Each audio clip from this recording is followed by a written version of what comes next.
Geopolitical উত্তেজনার মধ্যেই ভারতীয় মার্কেটের নিফটি ২৫০ পয়েন্টের কাছাকাছি বৃদ্ধি পেয়েছে এবং ২৪,২০০-র উপরে ক্লোজ করেছে।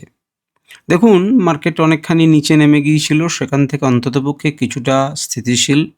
এখনও রাজনৈতিক উত্তেজনা যে কমে গেছে তা না, বিভিন্ন রকম চাপানুতর চলছে। তারই মধ্যে নিফটি কিন্তু আবারও ২৪,০০০-এর উপরে সাইকোলজিক্যাল লেভেলের উপরে কিন্তু ক্লোজ দিয়েছে।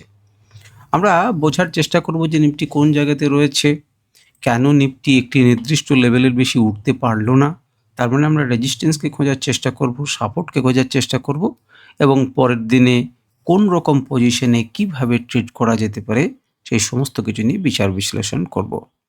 আমি সুররঞ্জন গঙ্গোপাধ্যায় আপনাদের সবাইকে স্বাগত জানাচ্ছি। চলুন ভিডিওটা শুরু করি। একটা ডিসক্লেমার আমাকে দিতেই হয় যে আমি সেবি রেজিস্টার্ড অ্যানালিস্ট নই। আমি নিজের মতো করে অ্যানালিসিস করছি। আপনারা নিজেরা সিদ্ধান্ত নেবেন আপনার ফিনান্সিয়াল অ্যাডভাইজারের সঙ্গে কথা বলে।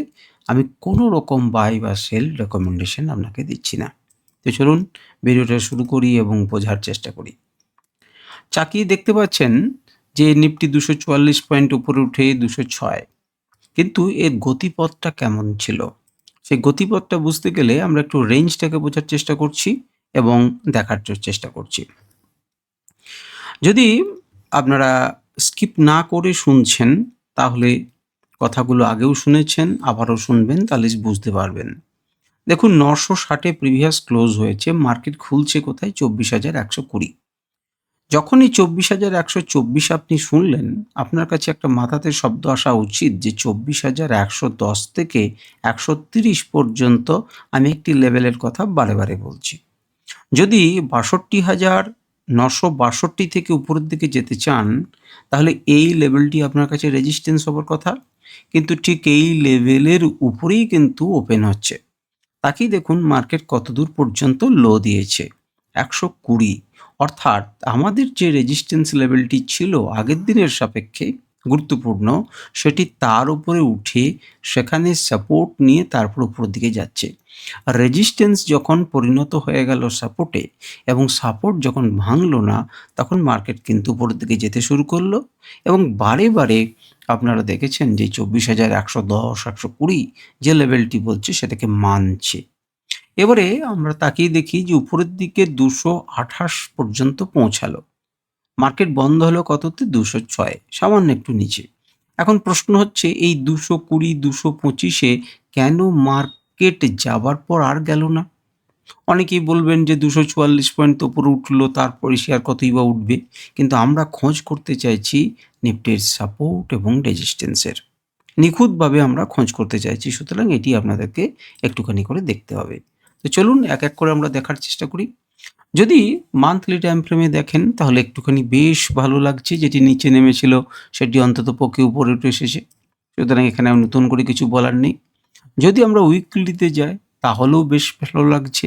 আমাদের এই অঞ্চলে একটা সাপোর্ট নেবার চেষ্টা করেছি ২৪,১১০, ১২০ এবং তারপর মার্কেট আপাতত ২০৬ দাঁড়িয়ে রয়েছে।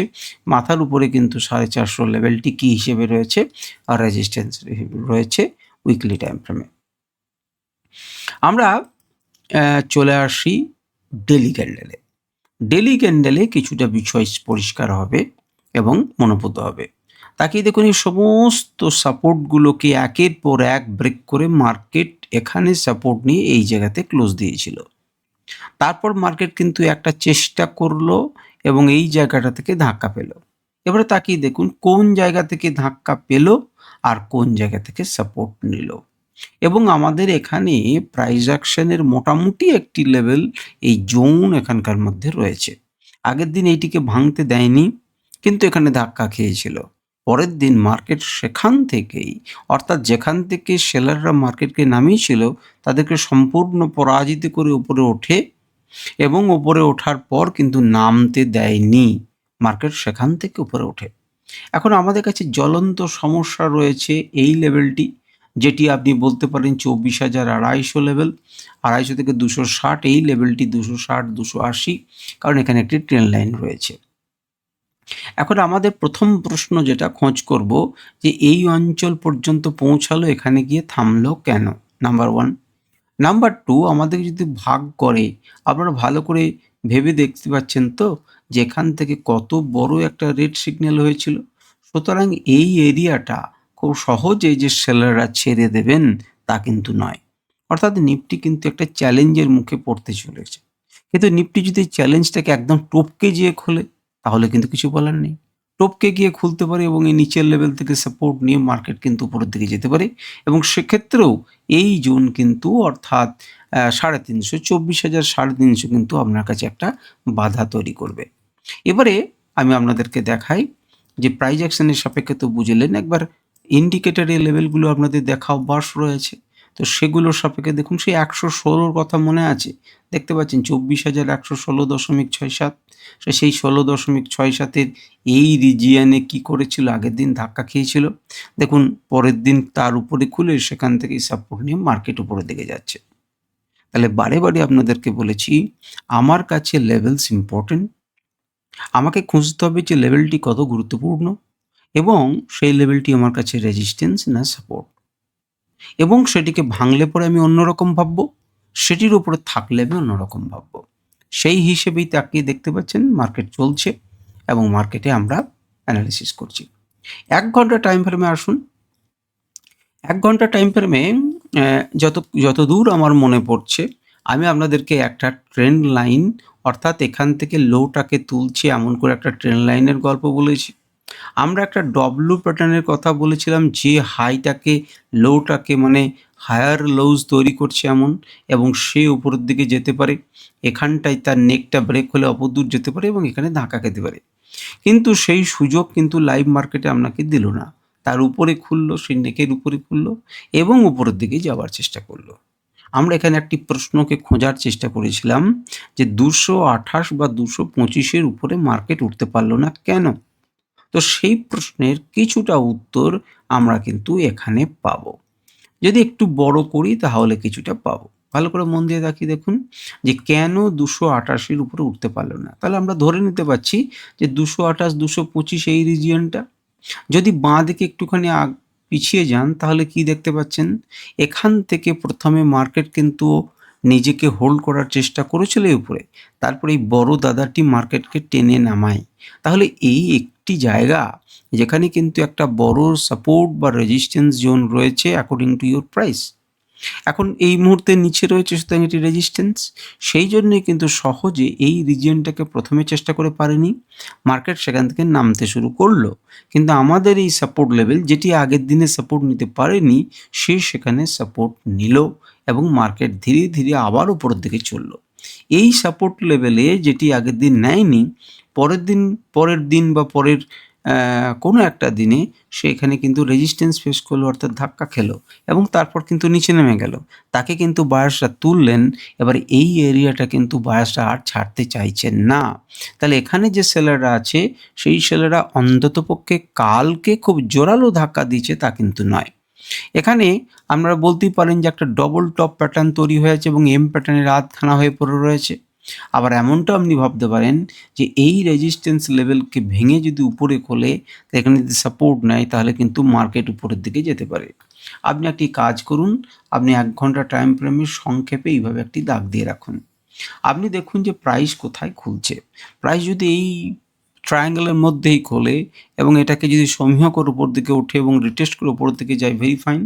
যদি ভেঙে যায়, এটাও যদি সাপোর্ট না নেয়, নেক্সট লেভেলকে না ভাঙলে সে কিন্তু এই লেভেলে অর্থাৎ 24,050 থেকে 24,060 আবার একবার সাপোর্ট নেওয়ার জন্য চেষ্টা করবে, অর্থাৎ 24,000-এর লেভেলকে সে কিন্তু আটকে রাখার চেষ্টা করবে। আমরা এটাকেই দেখব যে পরের দিন পারে কি পারে না, এবং আমরা কিভাবে আমরা খুঁজে পেলাম সেই এরিয়া, সেটা কিন্তু আপনি দেখতে পেলেন। এবারে চলে আসুন, সামনেই দেখতে পাচ্ছেন আমাদের 15 মিনিট টাইম ফ্রেম। 15 মিনিট এই বিষয়টাকে আরও একটু স্পষ্ট করে বুঝতে পারবেন এবং কেন সেটি কিন্তু অলরেডি আমাদের কাছে আঁকা রয়েছে আগে থেকেই, সেটা দেখেছেন এখানে সাপোর্ট নিয়েছিল, মার্কেটটাকে ব্রেকডাউন করে রিটেস্ট করেছিল, আপনাদেরকে আমি বলেছিলাম, এবং মার্কেট সেখান থেকে পড়েছিল। তাহলে এই যে রিটেস্ট করছে মানে এটি একটি ইম্পর্টেন্ট লেভেল। তাহলে সেই ইম্পর্টেন্ট লেভেলটিকে সে এখানে সমীহ করবে কি করবে না? আপনাদের চোখের সামনে আপনারা দেখতে পাচ্ছেন যে সেগুলোকে একদম dot to dot market follow করেছে এবং সেই লেভেলকে এত বছরের আগেকার আঁকা সেই লেভেলকে ইনস্টিটিউশনাল প্লেয়াররা কিন্তু সাপোর্ট দিয়েছে, উপরে গেছে আর রেজিস্ট্যান্স ফেস করেছে। এই সাপোর্ট দেওয়া মানে কিন্তু একে মান্যতা দিয়েছে। এবারে দেখুন সেখান থেকে মার্কেট নিচে পড়েছে। ধীরে ধীরে একটা চ্যানেলের মাধ্যমে মার্কেট কিন্তু তোলার চেষ্টা করছে। কারণ এখানে হুড়ুর করে তুলে কিন্তু যেতে পারেনি, মার্কেটকে ফেলে দিয়েছে। মার্কেট ধীর গতিতে নিজের বেস তৈরি করছে। এই বেস তৈরি করতে করতে যখন হায়ার হাইজ এবং হায়ার লোজ তৈরি করতে করতে উপরের দিকে চললো, এখনও কিন্তু সে এটাকে ভেঙে উপরে যেতে পারেনি। এখন এখানে আবারও ফাইনাল ধাক্কা খেয়ে সে নিচে নেমে যাবে, না এখানে ধাক্কা মেরে ভেঙে সে রিটেস্ট করে উপরের দিকে যাবে, সেটি সময়ই বলবে। কিন্তু এই জায়গাটাতে কেন ধাক্কা খাওয়ার কথা, আশা করি সেটা স্পষ্ট হলো।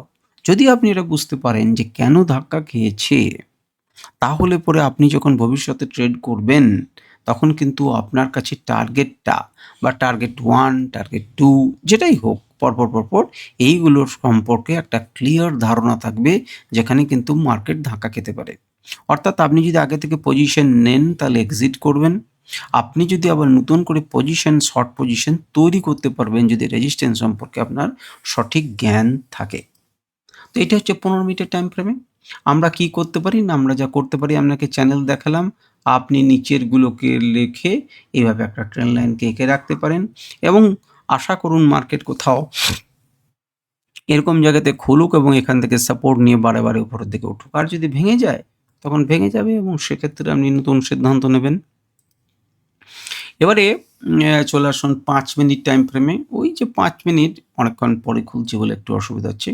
ওই 5 মিনিট আমাদের একই রকমই ঘটনা থাকবে 15 মিনিটের সঙ্গে, কিন্তু যারা 5 মিনিটের কাজ করবেন তাদের জন্য।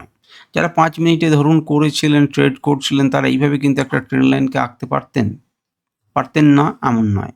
আপনারা এখানে দেখতে পাচ্ছেন যে মার্কেট কিন্তু একটা স্লোপ ধরে এগিয়ে চলছে মোটামুটিভাবে আমি যা আঁকছি, এবং তাতে দেখলাম যে এটা যখন ভাঙলো, একটা রিটেস্ট করলো, তারপর কিন্তু সে লোগুলোকে যখন তুলতে নিয়ে যাচ্ছে, তখন একটা হায়ার হাই এবং হায়ার লোজ প্যাটার্ন তৈরি করতে ওপর দিকে চললো এবং আমরা প্রত্যেকটা ডিপে তখন কিন্তু সেটাকে বাই করতে পারি। তো 5 মিনিটেও নতুন করে কিছু বলার নেই, আমাদের লেভেলস ছিল, সাপোর্ট রেজিস্ট্যান্স নিয়েছে এটুকুই এবং পরিবর্তিত কেবল রয়েছে। এখন দেখুন আমাদের কাছে এই 24,340 কিন্তু যাওয়ার কথা যদি এই লেভেলকে পেরোতে পারে। এই লেভেলকে পেরোতে পারলে আমাদের কিন্তু লক্ষ্য এটি, কারণ একটা জোন থেকে আরেকটি জোনেই আমাদের যাওয়া লক্ষ্য। আমরা দেখব যে সেখানে যেতে পারে না মার্কেটের ওপরে প্রেশার পড়ে মার্কেট হারিয়ে যায় নিচের দিকে।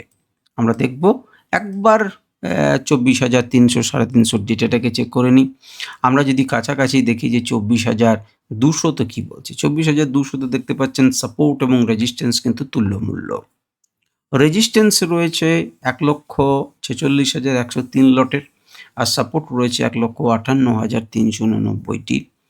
তো এখানে যেখানে সাপোর্ট কিন্তু বেশি তৈরি হয়েছে ইন্ট্রাডেতে, 1,15,000 যেখানে ওয়াই চেঞ্জ হয়েছে পুটের, সেখানে কল ওয়াই চেঞ্জ হয়েছে মাত্র 7,814, কিন্তু কেউই কিন্তু বিয়োগ করেনি, অর্থাৎ কেউই কিন্তু আসন ছেড়ে দেয়নি। দুপক্ষই কিন্তু ভাবছে মার্কেট কিন্তু এখানে একটা লড়াই হতে পারে 200-র আশেপাশে। আমরা আরেকটুখানি উপরে যাব, সেটা হচ্ছে 300-তে পিওরলি রেজিস্ট্যান্স রয়েছে এই মুহূর্তে। 1,44,000 লট কল ওয়াই রয়েছে আর সেখানে পুট ওয়াই মাত্র 37,771। আবার এখানে যে পুট ওয়াই চেঞ্জ প্রচুর হয়ে গেছে তাও না, 8,854, এটা কোনো ব্যাপারই নয়। তার থেকে বরঞ্চ কলের ওয়াই বেড়েছে, কারণ কলের মনে করছে যে মার্কেট 24,300-র উপরে যাবে না। এইরকম ধরনের পজিশন কিন্তু কালকের দিনে ওদের ছিল। এবারে দেখার কথা যে মার্কেট নতুন সময়ে কি করে এবং কোন দিকে কি হয়। আমাদের নিফটির অ্যানালিসিস আজকে এ পর্যন্তই। নমস্কার, ধন্যবাদ, ভালো থাকবেন, সুস্থ থাকবেন। আপনার যদি ভালো লেগে থাকে আপনি অবশ্যই জানাবেন, আর আপনার যদি কোনো প্রশ্ন থাকে তাহলেও জানাবেন। ভালো থাকুন।